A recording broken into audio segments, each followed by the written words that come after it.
Hello, everyone. Today we're going to learn another 10 common idioms, phrases, and sentences that native English speakers use every single day. These expressions are super useful, and I promise by the end of this video, you'll understand exactly what these expressions mean and how to use them naturally in your own conversations. Here's how you can get the most out of this video. First, listen while reading the subtitles. This will help you catch every word and follow along more easily. Then, play the video again and try to repeat the sentences out loud, but this time without reading the subtitles. This will really help you improve your pronunciation, listening, and speaking skills. Don't forget to pause and write down any new idioms or phrases you like. That way, you can remember and review them later.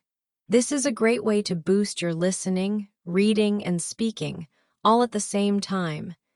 This lesson is a fun and simple way to improve your English step by step. Before we dive in, if you're finding this helpful, please hit the like button and subscribe. It helps a ton, and I really appreciate your support. All right, let's get started with our first expression. Number 1, break a leg. This idiom might sound scary at first, but don't worry. It doesn't mean you want someone to actually break their leg. Break a leg means good luck or I hope you do well.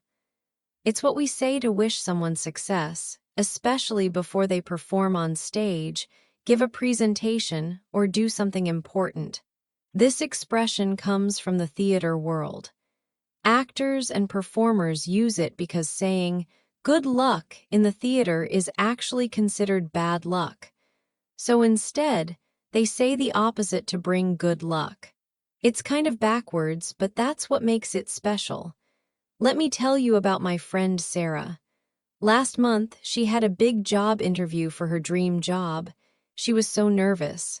Right before she walked into the building, I called her and said, "Break a leg, Sarah, you're going to do amazing."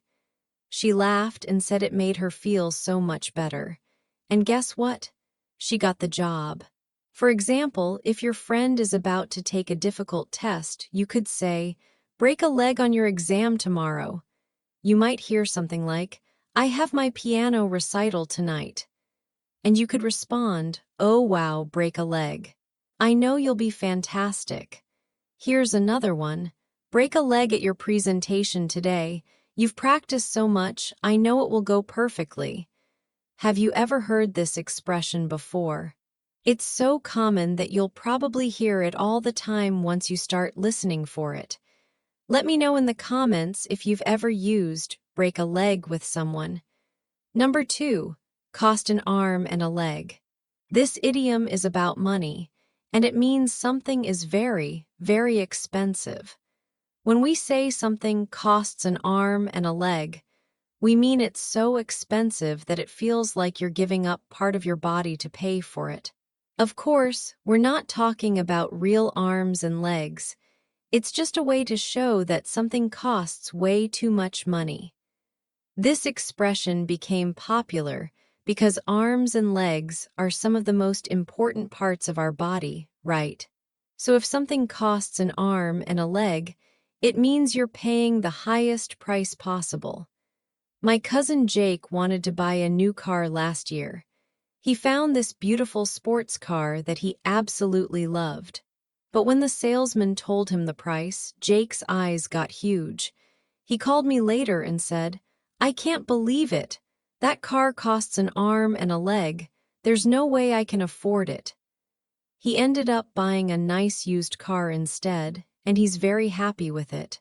For example, you might say, "I really want to go to Europe this summer, but the plane tickets cost an arm and a leg right now." People often say, "We wanted to eat at that fancy restaurant downtown, but it costs an arm and a leg. Let's find somewhere else." Let's take this one. "My daughter needs braces, but they cost an arm and a leg. We're going to have to save up for a while." Do you think you could use this expression when talking about expensive things? Maybe your rent or a new phone, or maybe even a cup of coffee at an expensive cafe? Tell me in the comments about something that costs an arm and a leg in your country. Number 3, I've never seen it.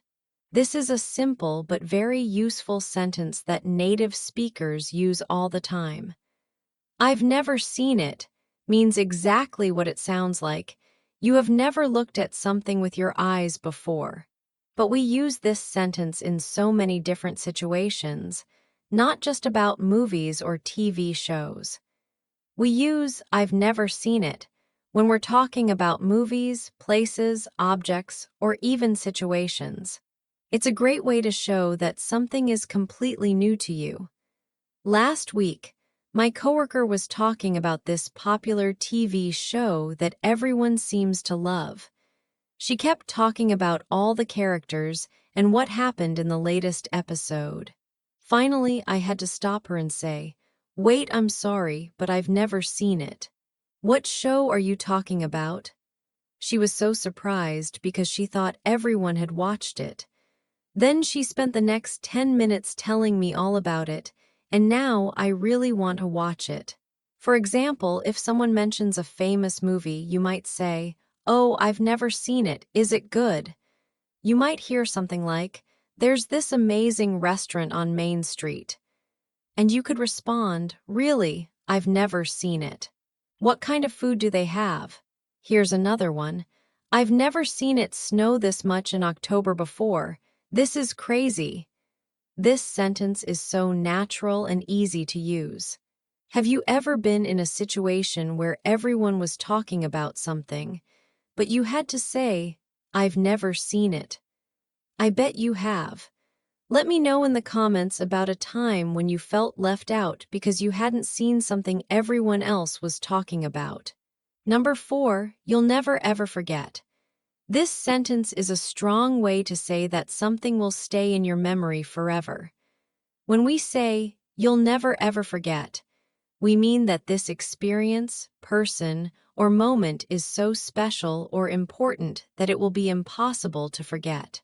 Adding ever makes it even stronger than just saying, "You'll never forget." We use this when we want to emphasize how memorable something is. It could be a beautiful place, an amazing experience, or even something shocking or surprising.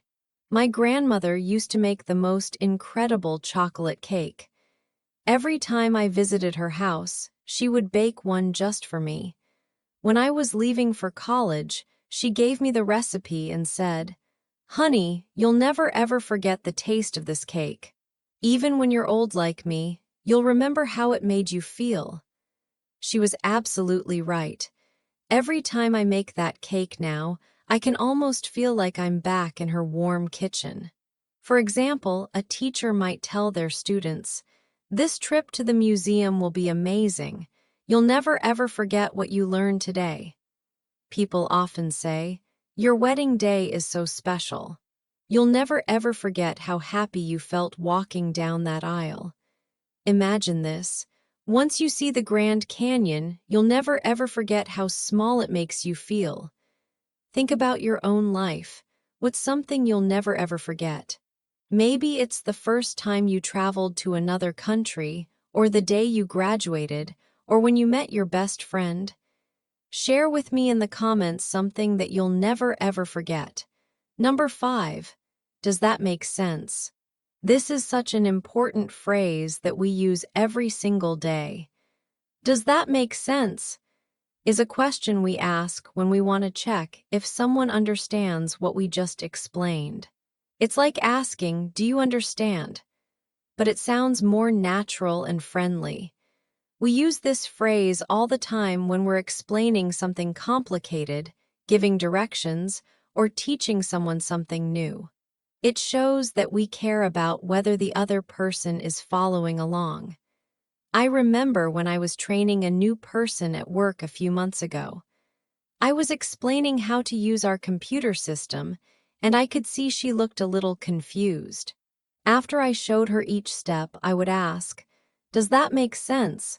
Do you want me to show you again?" She really appreciated that I checked with her because she was too shy to say she didn't understand. By the end of the day, she felt much more confident. For example, a teacher might say, "We're going to solve this math problem step by step. First, we add these numbers together, then we multiply by 3. Does that make sense so far?" You might hear something like, "To get to the grocery store, you turn left at the red light, then go straight for 2 blocks. Does that make sense? Let's take this one. I think we should meet at 6 o'clock, have dinner, and then go to the movie. Does that make sense to you?"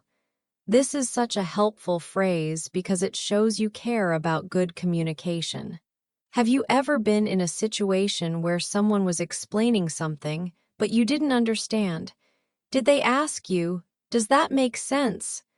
Let me know in the comments about a time when this phrase would have been really helpful. Number 6. It makes perfect sense. This phrase is the positive answer to "Does that make sense?"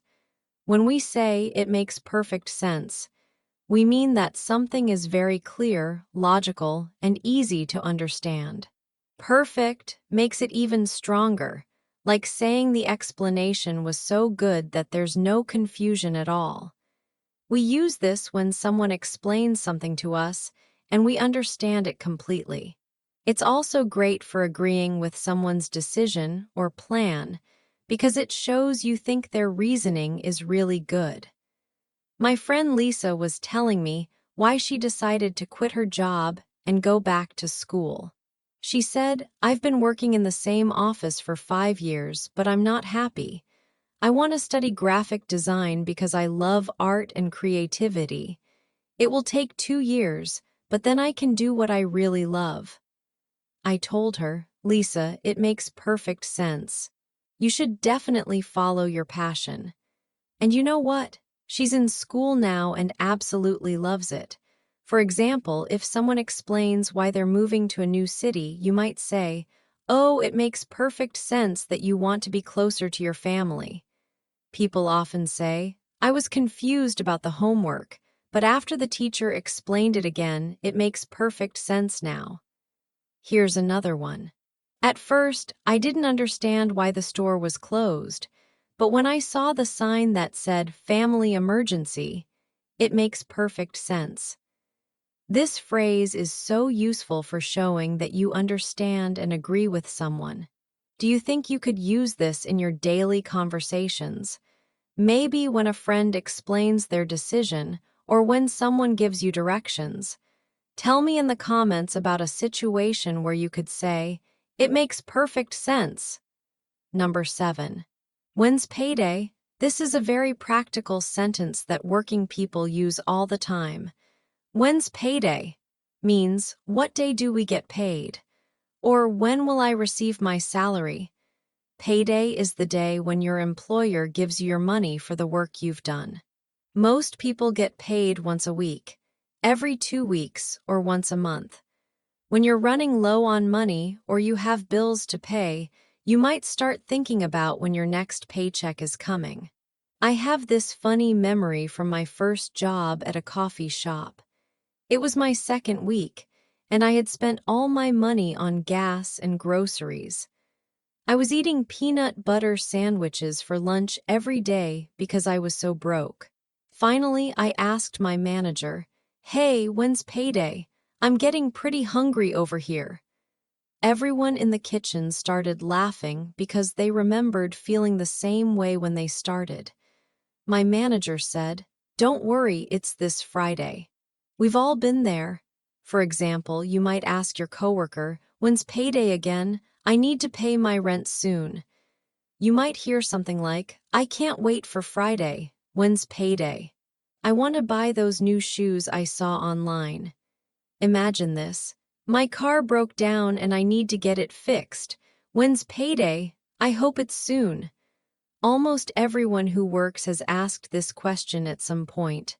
Whether you're saving up for something special or just need money for everyday expenses, payday is always a happy day. Have you ever had a job where you couldn't wait for payday? Let me know in the comments about your payday experiences. Number 8. My hair started to fall out. This sentence describes something that can happen when people are very stressed, sick, or getting older. My hair started to fall out means that hair began coming out of your head more than normal. This can be really scary and upsetting for people when it happens. Hair can fall out for many reasons. Too much stress, certain medications, illness, or just natural aging. When people say this, they're usually describing a difficult time in their life. My Uncle Tom told me a story about when he was going through a really hard time at work. His boss was very mean, he had to work very long hours, and he was worried about losing his job. He said, "The stress was so bad that my hair started to fall out. Every morning when I brushed my hair, there was more and more hair in the sink." He was only 30 years old, so he was really worried. But when he found a new job and the stress went away, his hair grew back. For example, someone might say, "After my mom got sick, I was so worried that my hair started to fall out from all the stress." People often say, "During my final exams in college, I was studying so much and sleeping so little that my hair started to fall out." Let's take this one. When I turned 50, my hair started to fall out, and I decided it was time to just shave it all off. This is a very personal thing that people usually share with close friends or family. Have you ever been so stressed that your body reacted in some way?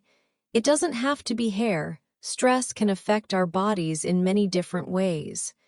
Share your thoughts in the comments. Number 9, I'll give it a try. This is such a positive and useful sentence. I'll give it a try means I will attempt to do it, or I will see if I can do it. We use this when we're willing to attempt something new, even if we're not sure we'll be successful. It shows you have a good attitude and you're open to new experiences. This sentence is perfect when someone suggests something you've never done before, or when you want to show that you're willing to help even if you're not completely confident. Last month, my neighbor asked me if I could help her fix her computer because she knew I work with technology. The problem was that I've never worked on that specific type of computer before. But I didn't want to disappoint her, so I said, "I'm not sure if I know how to fix that exact problem, but I'll give it a try." It took me about an hour, but I figured it out and got her computer working again. She was so grateful, and I felt really good about helping her. For example, if someone invites you to play a sport you've never played, you could say, "I've never played tennis before, but I'll give it a try." You might hear something like, "This recipe looks complicated, but I'll give it a try this weekend." Here's another one. "I don't know if I'm good enough for the advanced dance class, but I'll give it a try and see how it goes." This phrase shows such a great attitude. Instead of saying no right away, you're showing that you're willing to try new things. Do you think you could use this in your daily life? Maybe when someone asks you to try new food, or learn a new skill, or help with something. Let me know in the comments about a time when you said, "I'll give it a try," and what happened. Number 10, she's the real deal. This is a really cool expression that means someone is genuine, authentic, and truly good at what they do. When we say she's the real deal, we mean this person is not fake, they're not pretending, and they really are as amazing as they seem. We can also say, he's the real deal for men. We use this expression when we want to emphasize that someone is truly talented, honest, or special. It's a strong compliment that shows we have a lot of respect for that person.